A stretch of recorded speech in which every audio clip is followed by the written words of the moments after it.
I'm Ben Ruler. I'm the proud founder and CEO of In the Area Productions. In 2015, I started a new job in Seattle as the executive director of a local nonprofit organization. In my first few weeks on the job, I get an email from our banker wanting to do lunch. With all due respects to bankers, I was a little skeptical. But I met today's guest speaker, Nick, at a Mexican restaurant in Capitol Hill. He rolled in a long winter wool coat, his bow tie. He knew exactly what to order, and we started chatting it up. He was super friendly, kind of schmoozing me a little bit. We talked about work and kids and Little League. But my guard was still a little bit up, like, okay, what's this dude's angle here? Nearly a decade later, I can confidently say what Nick's angle was. It was just being a damn good banker and showing up in authentic relationship with the client, period. No small print, no ulterior motive. So since that lunch almost a decade ago, I have had the pleasure of seeing Nick Anderson show up consistently, week in and week out, year in and year out, for me, for so many others, and for his community. I used to host a session throughout the state of Washington, mostly in the greater Seattle area, about what it means to serve on a nonprofit board of directors. And I would always ask Nick to come volunteer to help lead a session there. I could always count on him to come through. And I always asked you, Nick, to lead the most boring topic, financial and legal responsibilities of nonprofit board members. But his sessions always got the best survey results. Our participants loved Nick's sessions. Nick nominated me for the Leadership Tomorrow program, which changed my life. He didn't get anything out of that. When I was stuck as a new ED in over my head with finances, Nick took me under his wing, mentored me, coached me in his office, helped review spreadsheets with me. Assets to liabilities ratio, right, Nick? He really empowered me. Nick's somebody who never seems too busy, never put out, always gracious, always weaving relationships, connecting me and others to one another. I've known Nick for almost a decade, but the only problem I've had with him was that the dude kept getting promoted. So at one point, he sort of handed us off to one of his direct reports because he kept getting, higher and higher up the chain. And I won't lie, I was kind of sad about losing Nick as our banker. But guess what? To no surprise, Nick's people were great, and they loved Nick. At the start of the pandemic, before the vaccines kicked in, everyone was reeling, and there were those PPP loans, which I'm sure many of you are all familiar with. Remember that Paycheck Protection Program? So Nick was managing a team that was managing PPP loan applications for dozens and dozens of clients during a pandemic. And I'll never forget, Nick's direct report, our new banker Liz, came to my house for a signature with her mask on at my door, sort of handing me papers, social distancing early in the pandemic. And I was trying to get Reed, I was picking her brain like, how are you and the team faring? Like, you've got a lot on your plate during a very intense time.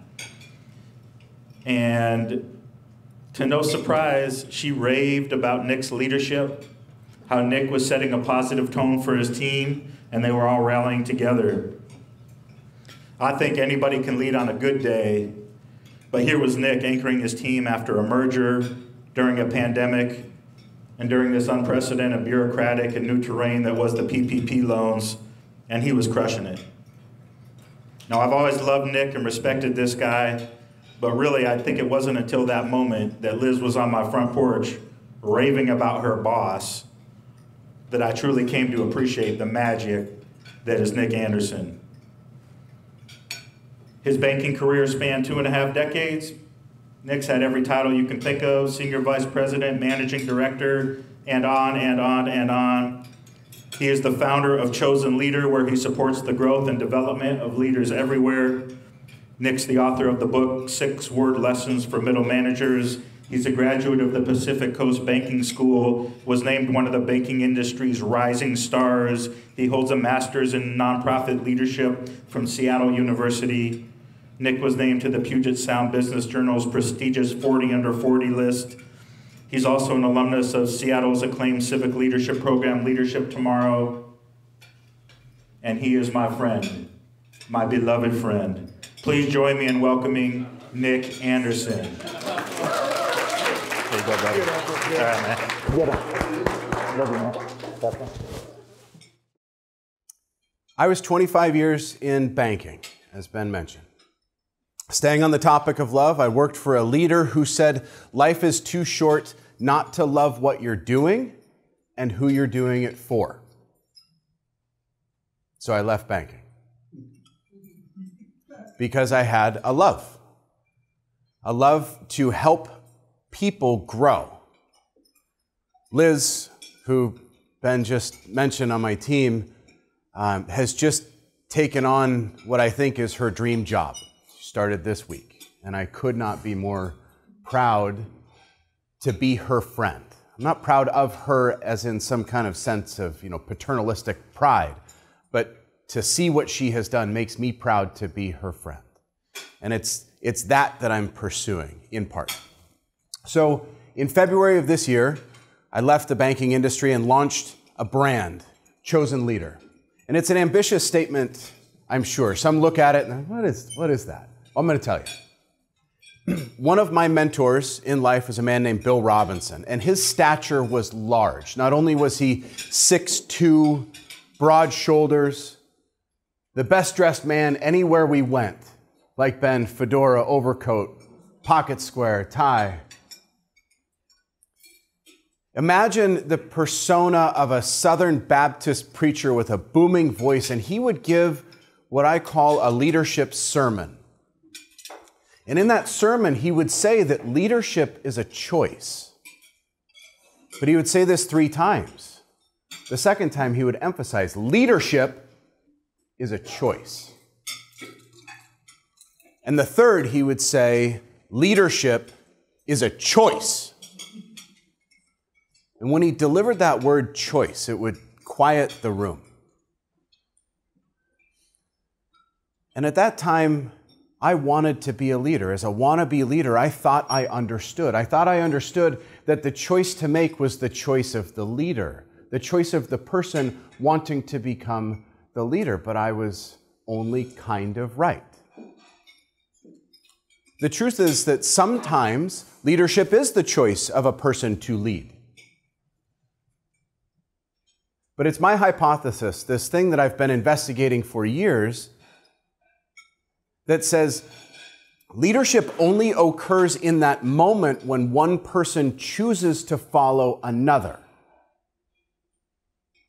The choice is always that of the follower. A great mind in leadership, John Maxwell, said, if you think you're leading, but no one is following, well, you're just taking a walk. I was reminded of that quote from a conversation earlier today.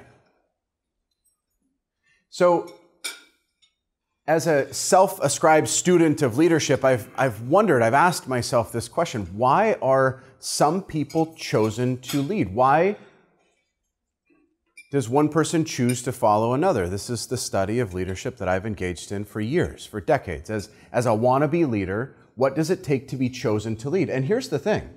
The answer is, it depends. I would suspect that everyone in this room has a leadership philosophy, a way that you perceive leadership. And I've got news for you. You're right. You see, you might choose to follow someone whom I would not, and I might choose to follow someone whom you may not, or for different reasons. There is not, it's not algorithmic, it's not mathematical. You can't put things in one side and get something out of the other side. However, there are common themes.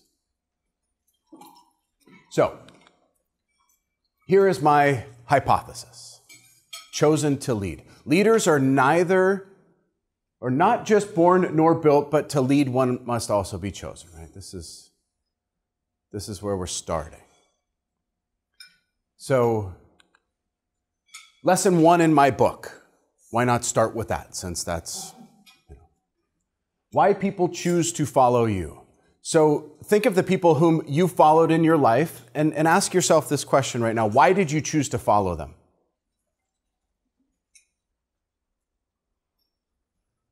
Now think of yourself as a leader and imagine why people might follow you. And if they were to answer that question, what would you want them to say? So in the book, I posed the question, is it because you live out the ideals of integrity and success? Perhaps. This is the choice that you get to make as the aspiring leader. It doesn't necessarily mean that people will choose to follow you for that reason, but it is the choice that you get to make. Another lesson is that you will be chosen without knowing. So think of all of the people that influence your life. I'll give you a softball. Think about a celebrity. Perhaps the CEO of the company that you work for or worked for is in another state. Perhaps it's a story that you read about someone who is no longer alive. You might choose to follow someone whom you've never met. And so if that is true, the inverse is true. People are following your lead. Right now, there is someone who has observed you and has chosen to emulate you, has followed your lead. All right, so today, I'm going to endeavor to answer this question on some level. Why are some chosen to lead? And we're going to do that by examining 3 different personas. The first is the dropout. If you're already thinking in your mind Mark Zuckerberg or some college, tech star, college dropout tech star phenom, it's not him. The next persona I'll introduce you to is the boy. And the last is the widower. So we'll ask this question, what do these 3 have in common? What are the leadership characteristics? What are parts of their stories? Now, I know each of these 3 very well. So I'll share with you some of their stories, things that have been shared with me, and let's see if you can draw conclusions and pull out of it perhaps the same things that I have. Are you with me? Good. Good. I'll begin by introducing you to the dropout.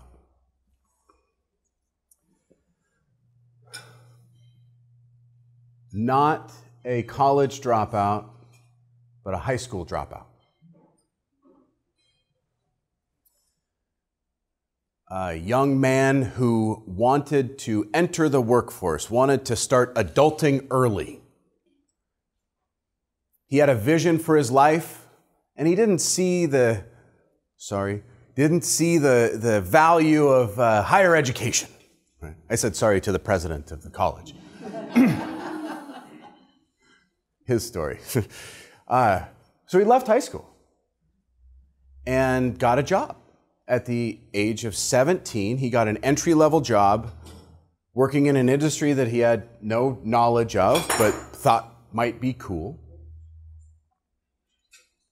And his story is that he was promoted into a sales position pretty quickly, and then he was promoted into a leadership position pretty quickly, and then promoted again and again and again. And I asked the question, how'd you do that? How'd you do that? And his response is, well, I understood the game. I knew how to play the game. I knew what it took to be successful. Well, tell me more about that. Well, the first thing that he did, okay, so imagine you get a new thing, a new toy, a new piece of equipment. You open the box and there's an owner's manual in there. And if you're like me, I look at the owner's manual and I'm like, that's cool, okay, put it over here, and now I'm going to go do this thing. He took the owner's manuals for all of the products that his company was selling home. And he read them at night. He learned about the products that the company that he was working for was selling. And he told a story one time early in his career where there was a customer in his store, and one of his coworkers, the customer asked the coworker a question, hey, how does this thing work? And what's this? And the coworker said, I don't really know. And so he chimed in. He said, oh, well, that, you do this thing, and it's on page 17 of your, owner's manual. And he got the attention of people around him. He started to display competence early on. And the next thing that he shared was anytime there was a sales campaign or some kind of initiative where they were trying to sell more widgets, he said, I was going to be number one. He was going to sell more than anybody else did in the store, but he also understood that when he made his boss look good, his boss was going to take care of him. He was playing the game.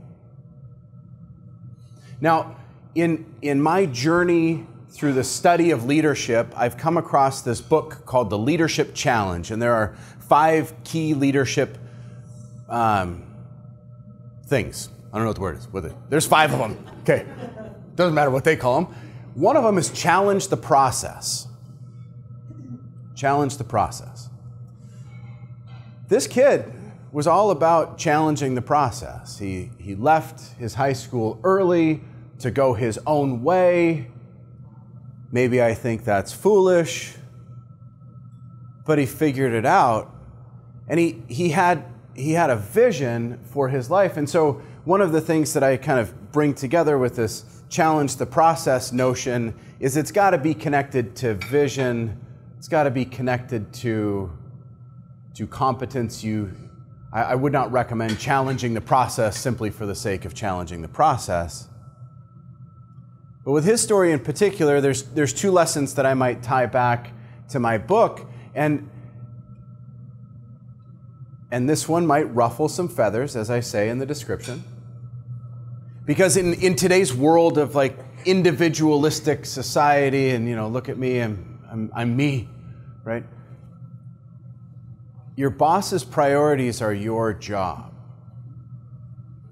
Think about if you were to hire someone into your company, you want that person to value your priorities, to be a part of the team, to go forward. So being a team player, being a contributor, and so this kid, he understood that. He knew that.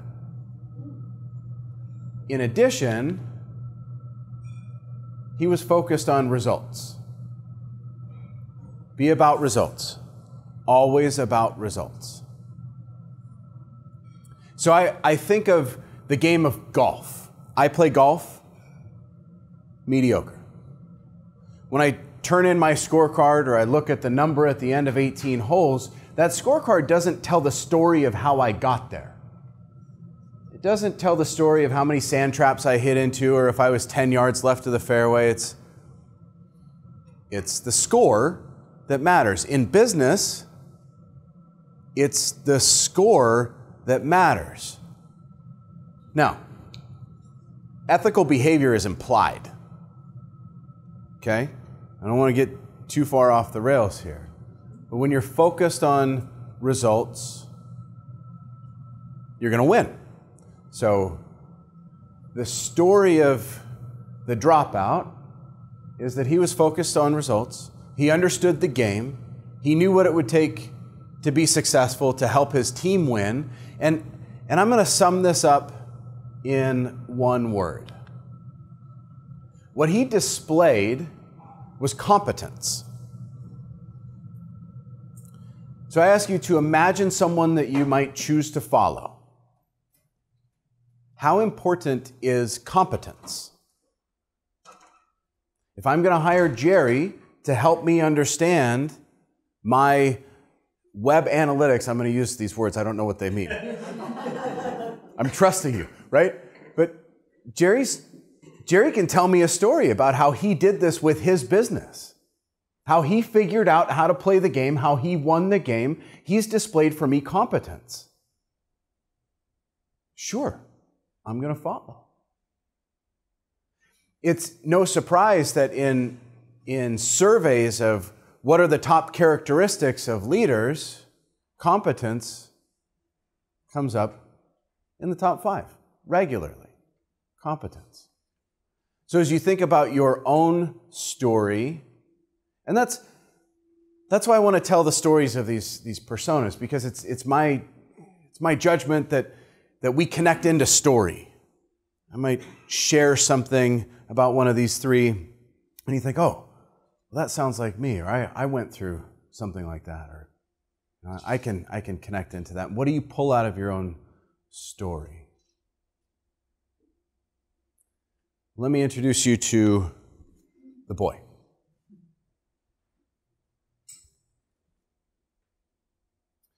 The boy,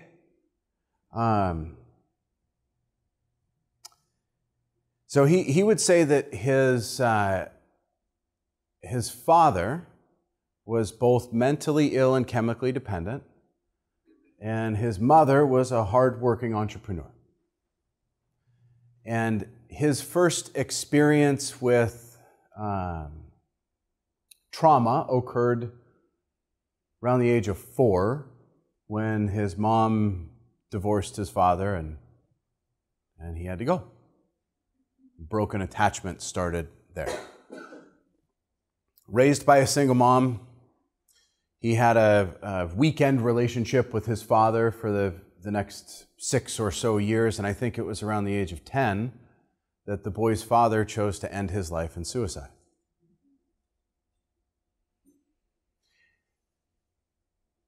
The boy's story, journey as a leader may have started then. So as he's reflecting with me about his life, and he's gone on to be a successful man, right?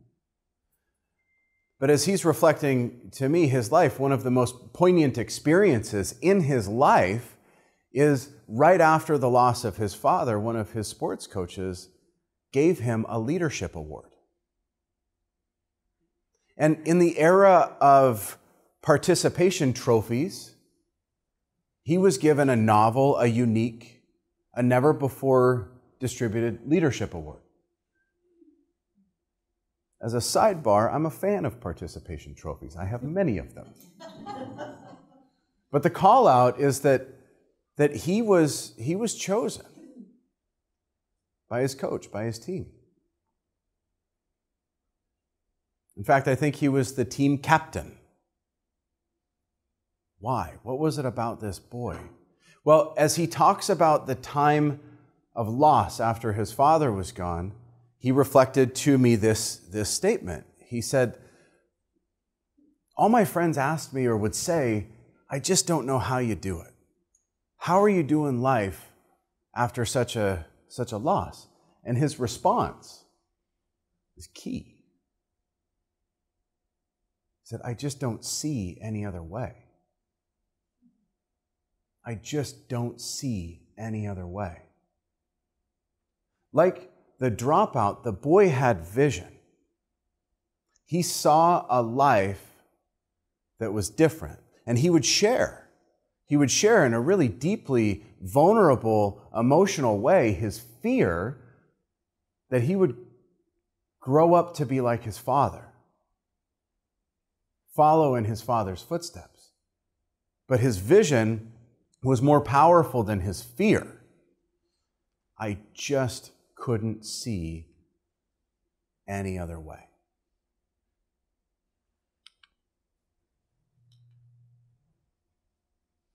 I think about the boy when I think about this statement. Now, this was said to me by the CFO of a bank that I worked for during the global financial crisis when everything was bad. Well, Nick, you just have to manage to the optimistic outcome. Oh, boy. But here's the question. Would you follow a leader who said, come with me and life will be mediocre? No, you wouldn't. Managing to the optimistic outcome is a part of that vision of seeing life better tomorrow than it is today. Living into that space of winning, of achieving, of arriving, and having the ability to feel it, and then to commit to it, to manage to that optimistic outcome. In addition to seeing it, there's also a need to communicate it from a leadership perspective.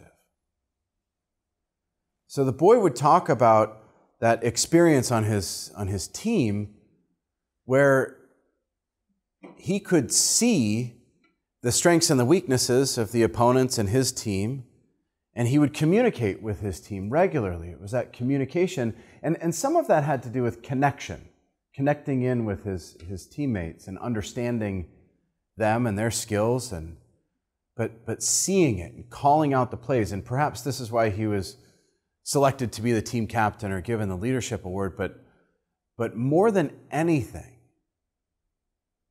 he just couldn't see any other way. So if you think about people in your life whom you've chosen to follow, they're going somewhere. They see something. They've demonstrated competence. You believe that they can get there. You believe that they have the ability to achieve that goal and to get to that place that they can see. And if they're communicating it, you can see it too. Competence and vision.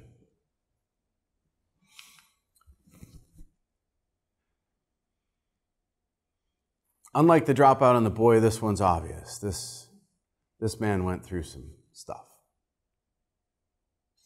There's a similarity in the stories of these three personas that I will attribute to or label the hero's journey. How many of you know what the hero's journey is in kind of literary sense? I see only one hand. 2 hands, 3. Okay, good. I'm gonna teach you all a lesson. So, if you think about Tolkien's The Hobbit, think about the story of David in the Bible.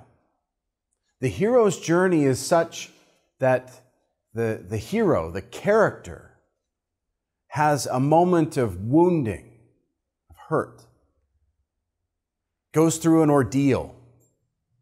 There's a battle, there's a victory, there's a celebration. Just about every story that's ever written follows some arc of the hero's journey. I would say that each one of you has a story that follows the arc of the hero's journey. Something has happened in your life. Some wounding, some ordeal, some battle. And as we examine these personas, we can see that those experiences form us, things come out of them that we can use for good. So the story of the widower is such that at the time of his loss, he was at the height of his career. He would say that the engine was firing on all cylinders. He was married to a beautiful woman with 2 beautiful kids and lived in a nice house and had 2 cars and went on vacations 4 times a year, and everything was good. In fact, before his loss, he had been offered a promotion, and he declined the promotion. He had been asked to take on a leadership role in his company, and he said no. He had been in leadership roles in his career and had taken a job really specifically to find that work-life balance. That was his choice. So when his boss asked him to take on a leadership role, he said, no, I don't want that. In fact, I think that you should pick this person on the team and I will help them be successful.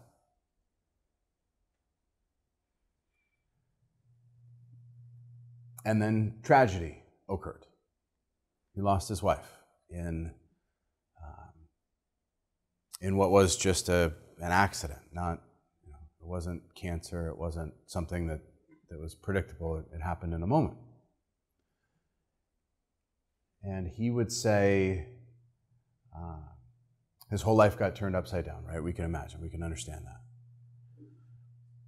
that. The most powerful part of this man's story as it relates to leadership and connects into this is that when he was away, the people around him in his company, they stepped up and they rallied around, and his boss even said, I'm going to hold off on hiring this position until you come back. And the people around him made sure that his work got done, and they even were inspired to help him be successful, not just cover for him, but help him. And so I asked the question, why? Why? I mean, let's do some self-examination. If one of your coworkers had a tragic experience, sure, you would want to help. But to what level and why and how much? And as you're thinking through that, think about people that you work with. And what would inspire you to really kind of go the distance there? What was it about this man that caused that kind of a reaction from his coworkers? Well, I would contend two things. Number one, that trust is the most important thing. Trust is the most important thing. And the statement here is that people will follow those whom they trust. So it is the case that, if this man is offered a promotion and he says, no, it's not about me, I want to help the team be successful, I'll help them. But he would have had to prove that over time, right?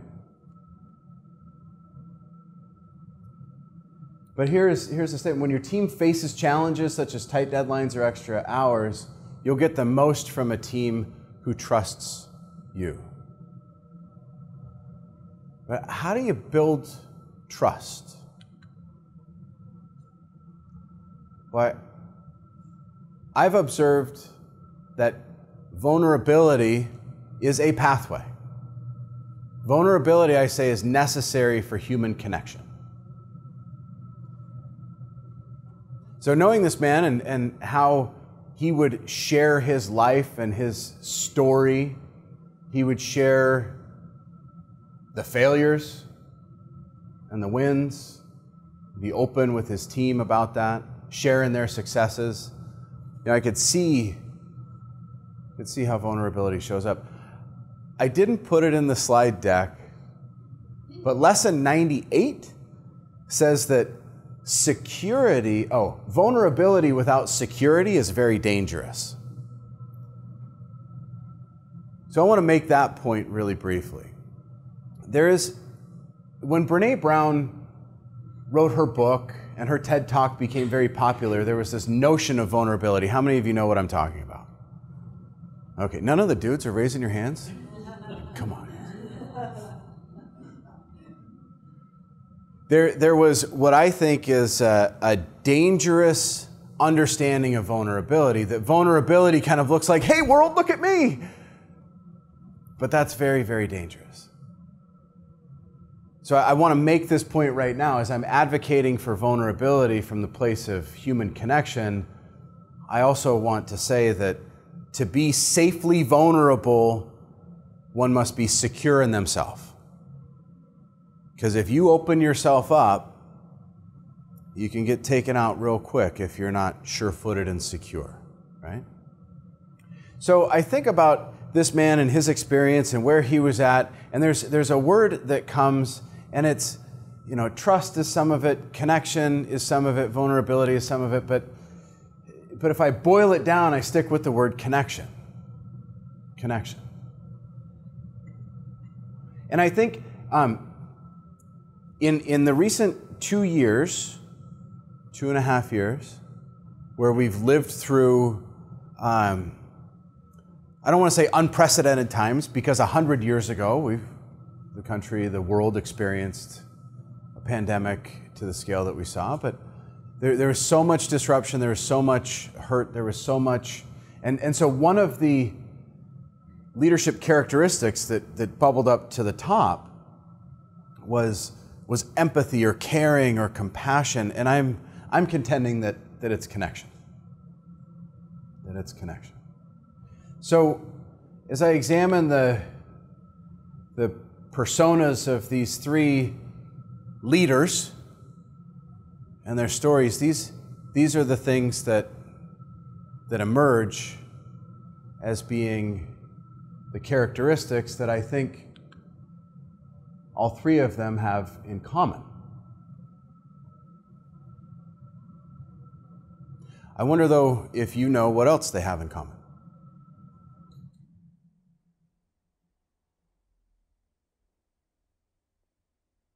They're all me.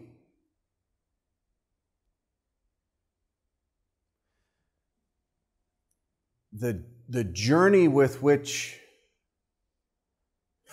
on which you go through life is you will face ordeal, you will face challenge, you will have battles, you will have scars, you will have memories, you will have wins. All of these form who you are. And you can use that story for good.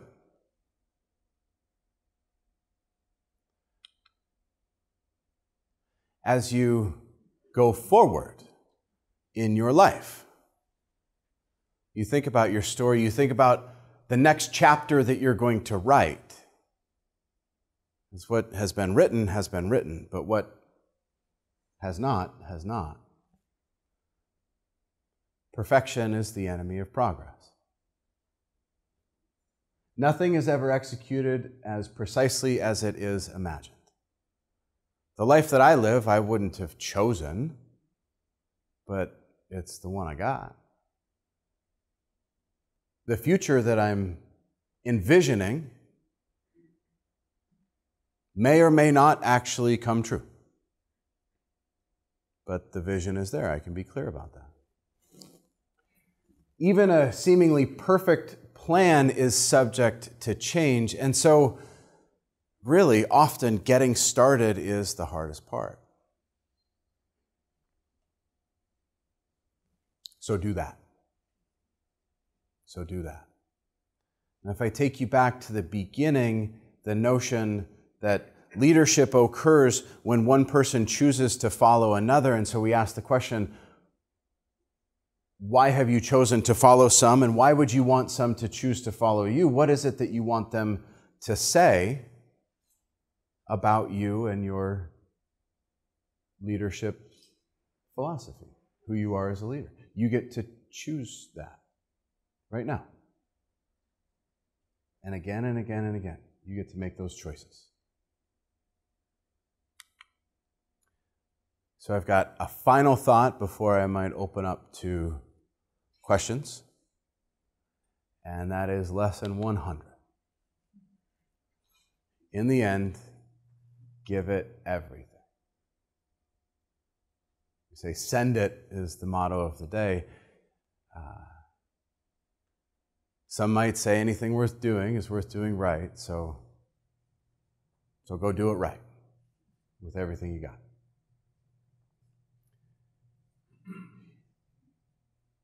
As much as I thank you, Ben, and love you, I thank you all. And there's love in my heart for you all, because being here, sharing story, has been a part of my vision for a long time. And you're a part of that. And so that makes you really special to me. So thank you.